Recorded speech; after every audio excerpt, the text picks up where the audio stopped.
plumage than that of its female counterpart, the peahen. The peahen naturally prefers peacocks with large and brighter plumage, as this shows that the peacock is sexually mature and healthy enough to produce good offspring. And there's an image of one. You can't quite see it. Tiny bit. However, not all of the characteristics of nature of given animals is purely physical. Some behavioral traits also occur, such as the method employed by dogs to explore the possibility of consensual sex. Firstly, dogs will sniff each other's buttocks and lick each other's genitalia. This is the preamble for establishing whether sexual contact can proceed to the next stage. Dogs demonstrate the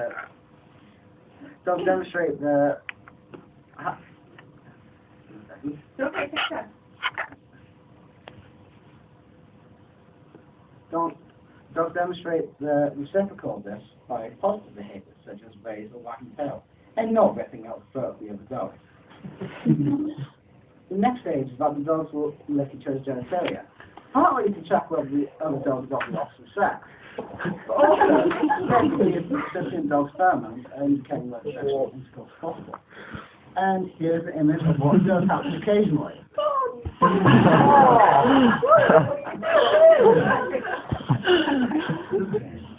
Oh. That's very sudden. Go on, right, okay. Most mammals secrete pheromones, including humans. They are small chemicals which can attract the opposite sex and indicate whether sex can be possible. For female dogs, this is called being in heat.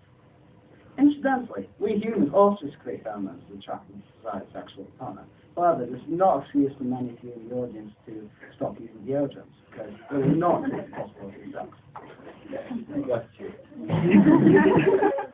We, the most advanced primates in the world, have got more subtle ways of attracting the opposite gender, and in some cases transfer the gender roles. And there's an image of how the brain does this thing. I'll explain that later because that's a bit small.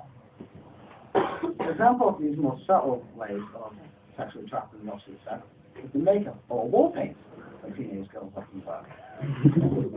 Perhaps it's used to cover up the ravages of acne, but more commonly it's used to make the female appear more desirable to the males.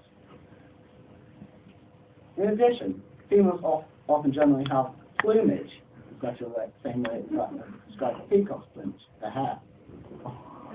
Females with the longest and prettiest hair are often more desirable to males.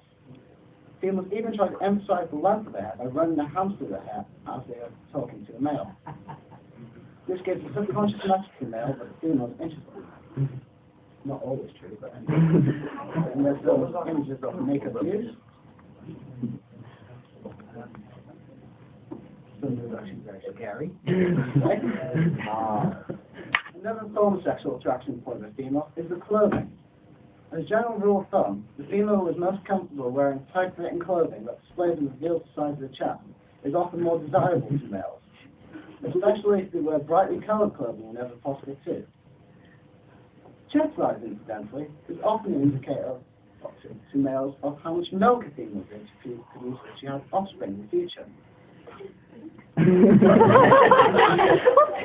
Just bear that in mind, really. That was my fault. I should not, I'm sorry, that was my fault. I should not have interrupted her. She was very well. You can talk after the right part. Large breasts indicate a high yield of milk, while small breasts indicate a small yield. Incidentally, I'm not describing the girls in this audience as high milk yield cows, because I really do want to live until the end of the day. However, chest size is not that much an indicator of how attractive the person is, simply because it is now possible in modern technology to increase the size of breasts using bras or breast implants.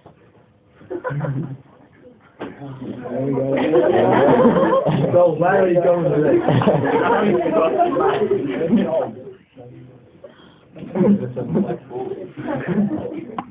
Also, revealing clothing is attractive too. This is why the miniskirt, which is actually on here, there, I think. So most males I know would most certainly prove more females in school wearing very short skirts. However, a large majority of females use less direct methods to sexually attract males. An example of these methods is the indifference of some females displayed to some males. This makes the male attempt to make itself more pleasing to the male, such as by grooming itself more, and ensuring that its mouth is fresh enough through the use of mints, in desperate attempt to succeed in female. However, sometimes this indifference is perceived by the male as dislike or hostility, and then the male moves on to find a more amicable mate. No image, unfortunately. Some females behave normally, as though there's no need for them to act differently around males. Whilst the female is often not aware of what she was actually subconsciously doing, she was actually attempting to get closer to the male, so that she can have a higher chance of eventually finding a mate. Often, males completely bungle the opportunity they have when the female creates this form of relationship, and the male treats the female as a regular friend and not anything special. This causes the male to fall into the much dreaded area called the friend zone, which are inescapable areas many men fall into, which the female has placed him in her mind, in which she will not allow him to increase the relationship in any way. The friend zone can also occur when a male and female have dated for a while, and the female says that she prefers him as a friend. The male then has a mental block of ever trying to increase the relationship.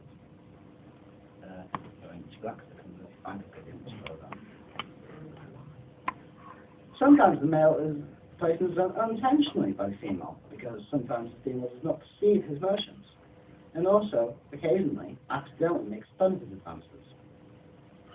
This makes the male feel disheartened and eventually gives up on any chance of finding a mate at all.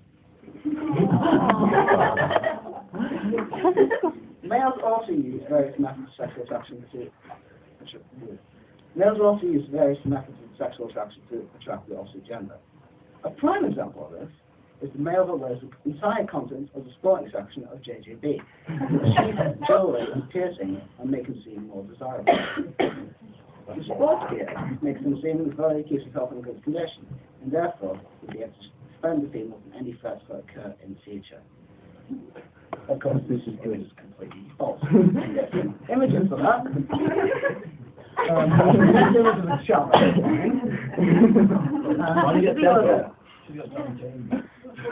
No, that's crap. Josh, The jewelry and piercings imply that is economically powerful enough to be able to take care of the future family. Also, another method employed by the male is direct asking the females to engage in dates, also known as the "Do you want to go out with me?"